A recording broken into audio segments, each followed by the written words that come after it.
5, 16, 19, 21, 33, and 10. Check results. You remember? Put away, docked away, all that great stuff. This is 271, 2, 3, I'm not sure, something like that. And today I've actually got a bit more of a comprehensive, is that the right word? A little bit more of a structured, is that the, oh, that's not even a hard word.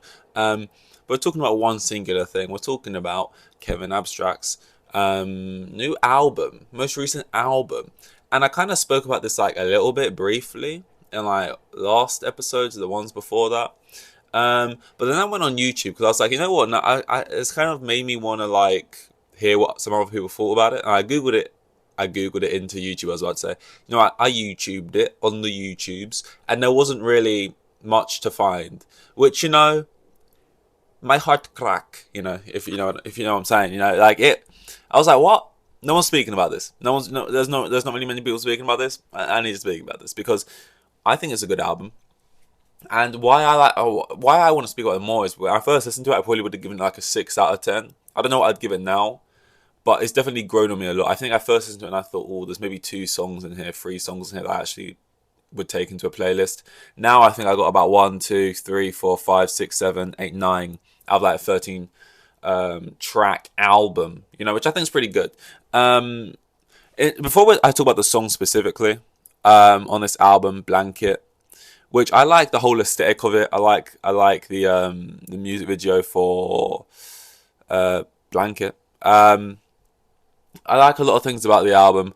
I think conceptually it's cool. I like, you know, like I said, the visuals. I like, you know, even like the merch, you know, even though it's expensive, you know, fucking hell. But like the tapestry is kind of cool. He's like the boxing shorts that he wears in the video, they're cool. There's a lot of cool kind of shit in there. But first thing I want to talk about is that in terms of the way the album is marketed or like pushed or whatever, I like it. I like it, you know, conceptually, all those kind of reasons there. I like it as an idea. It's creative, and it's just kind of that. I like that artist. You know, we call, you know, people who make songs and shit artists, and it's like, you know, here you go.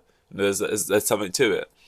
What I would say though is when I look at these songs here, and I think the most streamed song is "What Should I Do" with like 500, like almost 600,000, and then it's "Blanket" as well, almost 600,000, and then Madonna's on about half that, right? Just under half that. What I would say is that when I look through all these songs here, the one that should be the most streamed, I'm not saying it's the best song, I'm not saying, you know, it's the newest idea or it's the best concept or whatever. It should be Madonna, right? It should be Madonna. That should be the most streamed song on the album. Is that if you listen for a Drake album, right, and the most streamed song is like God's Plan. Look, that's probably if you're a Drake fan, I'm guessing that's 99% of no one's favorite song on that album. But you look through the album and you go, well, yeah, that's obviously the most streamed, right? I look through this and I go, that to me should be the most streamed, but it's not. It's Blanket and it's this. Those were the first 2 songs released. And I go, in terms of I'm not saying this isn't like a criticism, you know, because it's like a choice, you know, it's like you kind of choose to go the more mainstream push or you kind of do your own kind of conceptual thing, right? But what I would say is like, just from my perspective of wanting people to have heard the album more or give it more of a chance more. I'm not sure how well it's doing really, but I look at it and I go, in terms of the way the songs came out, I think it was kind of weird. I like Blanket as it being the first song because it's like a movie trailer. Kind of also for the visuals, they look great.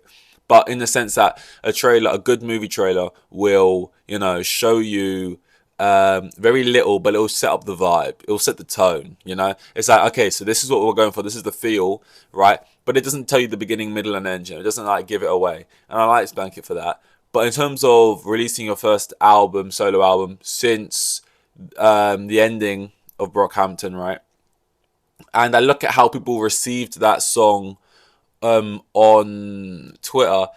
It wasn't just accepting, oh, this is a cool sound. This is promising something interesting. It was kind of like, oh, this is cool, but I hope the other songs aren't all like this. Oh, this is alright. Oh, what's he doing here though? No, there's really no lyrics. I hope the other songs are more like. It was kind of just like people too worried about the whole album sounding like that instead of just taking the song for what it was. And what I also find weird, a couple other things, is that was released with this whole big music video, this and that, all the effort went into that. then you drop what should I do? I think then Madonna, right? Were the other two that came out. No music video. They just come out. No visualizer. You know, they just come out with, you know, album cover, and then the song, which I think is weird, because I think well, I don't think it's weird. I just think if you wanted the album to be bigger, and I'm not saying he wanted it to, or he wanted to push it in that kind of way, but Madonna is I feel like it's kind of like Post Malone's album came out. I listened to that. That was probably the last album I listened to. I listened to a lot of music, right? And the first songs he releases are Chemical, Morning. I think they're the biggest songs on the album. And I like them enough, but they're definitely not my favorite songs on the album. But I think it makes sense that those were the songs that were released, right? In terms of like commercial success. I look at Madonna and I go, that should really be like the first song released with a music video. You know, you pushing it bears on TikTok, because that is just a TikTok song, which kind of sounds like an insult, but it is like, and that's not a bad thing. I like the song a lot. It's probably in my top 3. But like, it's got the quick build up to like the drop, which is like perfect for TikTok, because obviously you need a quick build up because it's TikTok. They gotta be sure. It's like you can just see it right now. Someone doing a TikTok, right? But like the text on the screen are like pointing to it. It's like, oh, I just traveled the world. I just traveled this summer with my friends in the back of a camper van. This is how it went. And it's a text on the screen. It's like, oh wait, how's the song go? It's like and then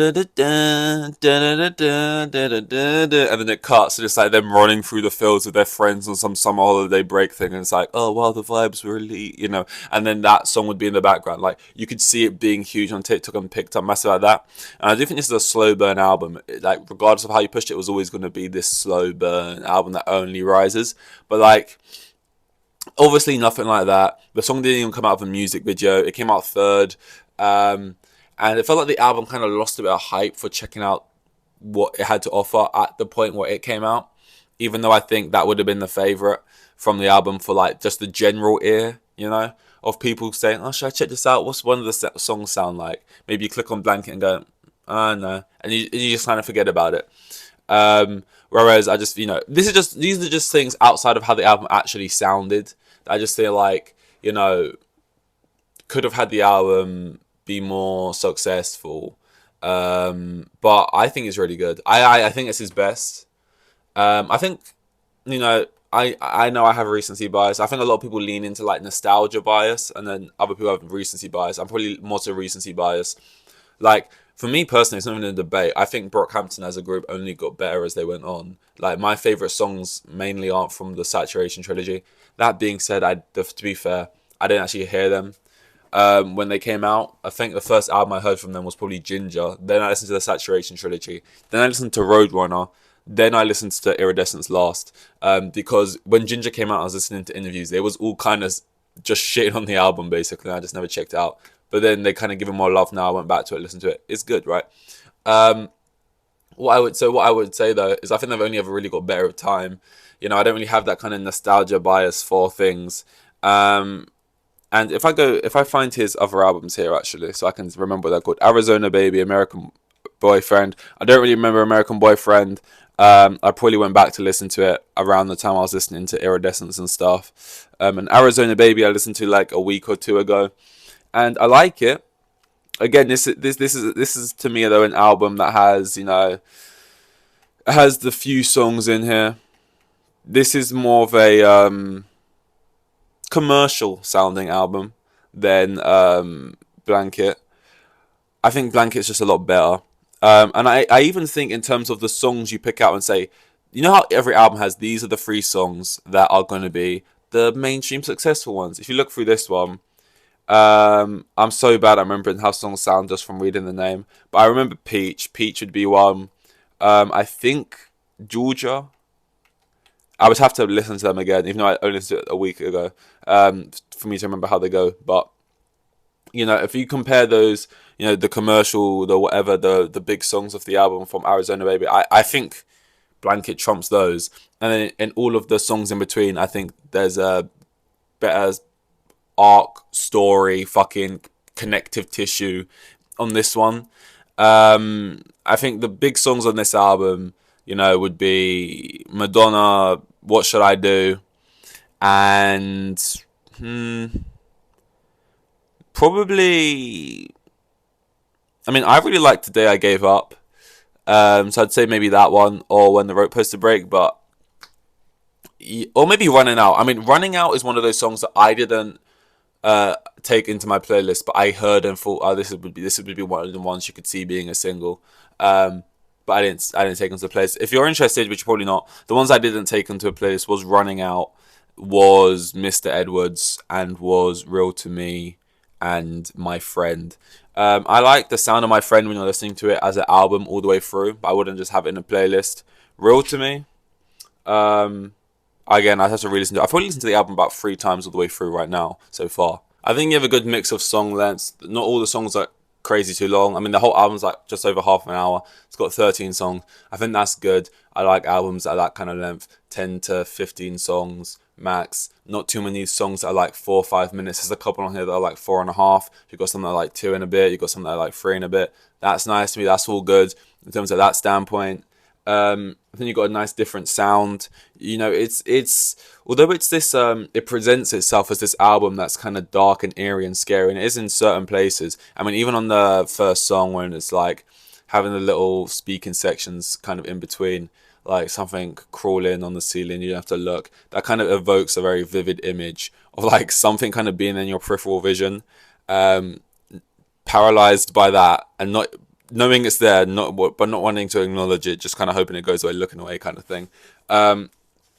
But you know, something like Madonna is this kind of more like we're 17, traveling, you know, sunny, on my hands out the window, kind of thing, you know. So actually has got like a lot of doors for different people. And then I would say that, you know, something like it's got a song like, I don't think I can even pronounce this word, Voyager. I'm an idiot. I was listening to that. Call me wrong. I listened to a ton of music, but I was getting kind of sort of Frank Ocean kind of vibes from that song. So I was getting a lot of different vibes. You know, the album was vibes, right? You kind of hear how I really like this as well in albums. You kind of get to like one of the last few songs, like Hyatt Spiders in the Dark, and it's kind of like an interpolation of the sound of the album. Like it kind of full circles the album, replays the sort of beginning sound of the album, but slightly different in a different sense. And it's kind of like, I don't even know what I'm trying to say. I just like that. And I think Heights and Spiders kind of does that. If I go to that now, just so I can remind myself of how that sounded. Yeah, it's kind of like a darker, slower, like guitar version of Blanket. I really like that. Blanket's like the second song on the album. Heights, Spiders in the Dark is the second to last song on the album. And it kind of full circles it, but puts like a different... Because the first time you hear it, it's like loud. It's in the foreground. It's fucking, you know, a lot more explosive. And especially because every time... Because it has a very visual kind of music video that goes with it. I see that, and I see stuff like adjacent to that every time I hear the song now. So naturally now, when I hear like it creates a storyline in your head, which is cool. Like the music video is like it's like this fucking apocalyptic kind of like freak out thing, right? And then this kind of feels like some aftermath kind of thing in my head. Anyway, head canon type of shit. But I feel like a good album does that. Obviously, every artist, when they're making the album, they have their own ideas, their own experiences they're drawing from. But then you listen to it and you create your own fucking, like I said, connective tissue, fucking head canon bullshit right in your head. And that's cool. I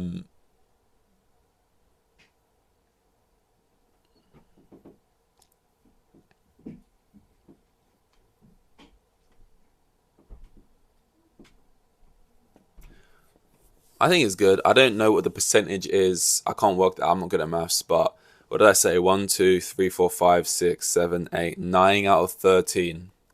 And that doesn't mean I didn't like Running Out or like Road to Me or some of these other ones on here. It just means ones that I think that I'd want to have in a playlist is like two different things like in a song I want it in your playlist. 9 out of 13, I don't know what percent that is, but that's pretty strong. Post Malone had a really strong sort of percentage for me as well with his album. But you know, if I had to compare it to like his prior two, it probably would have been 3 off the album, off of maybe both. So for this one to have 9, out of 13. I think that's pretty good. Obviously, I feel like, I feel satisfied. I'm a satisfied customer. I bought the CD. I'm trying to have CDs more. At the moment, I only got 3. I got like Jamie's Grime MC on CD. Because everyone has vinyls. I said this yesterday. Everyone has vinyls. I want to like collect CDs and keep those. So I got Jamie Grime MC. I got TM Brockhampton, the group, and I think I got the Bareface one. And because they had like each member as they were kids or whatever. So the Bareface one, and then I ordered what was that? Blanket. I do prefer the other cover. This one is doing what it's meant to do. I feel deeply uncomfortable right now, and it's looking straight at me, and I don't like it. Sort of this Dutch angle kind of photo. Can you call it? Is a Dutch angle only a video thing, or can you call it that for photos too? But like, sort of, it looks like a horror game, which I've never played. But when you're walking through the hallways with like the flashlight on, and then there is just this absolutely, I just hate this kind of shit. Mask. These ceilings as well just like remind me, them ceilings at school which are like this, but you can kind of like push up and you can just see inside, and then it always like had piss stains on them, which you just thought how, because it's a ceiling. That kind of shit going on. So naturally I like the other one where he's being comforted by these sort of weird looking Teletubby kind of creatures, and this sort of sunset kind of cornfield, nice lion. And also that one, this one, I get it. It's like, it's eerie. I don't like it. It's this like scary thing. Whereas the other one open, not only is it just a nicer image, and I like nice images, but like, there's more of a story, like what's going on here though. Because like this, it's like, I get it. It's like, it's this thing that's uncomfortable. It's like, it's this fear. It's this, hide spiders in the dark. They're fears, that. Whereas the other one, it's like, he's there, got blood on his face, like he's just killed someone, and he's being comforted by like these big, are they friends or foes? These big, like what look to be nice, kind of like cutesy creatures, but is he like captive? Like what's going on? It's a bit more, what's happening here type thing. But yeah, you know what? At the moment, it's such a cop-out number. I feel like all numbers are when you give it out of 10, but I'm just thinking 8.5. I'll go 8.5. I was gonna say 8, but 8.5 sounds better. I think it's one of my favorite of the year that I've listened to. I haven't listened to many, so that's not saying crazy. I've listened to Post Malone's. I listened to Lil Yachty's. I listened to Glaves. I listened to Dominic Fikes. And to be fair, I've been really happy with like all the albums I listened to this year. I've liked them all. So Jack Harlow's. So yeah, what can I say? Maybe I'm just easy to play. I don't think I am though. I'm actually quite picky. So yeah. Dankeschön. Here with the kids, and they had like 3 kids, and the geezer was probably on like maximum 20 bags a year. Like the most boring bloke you'll ever meet. He was like a hero.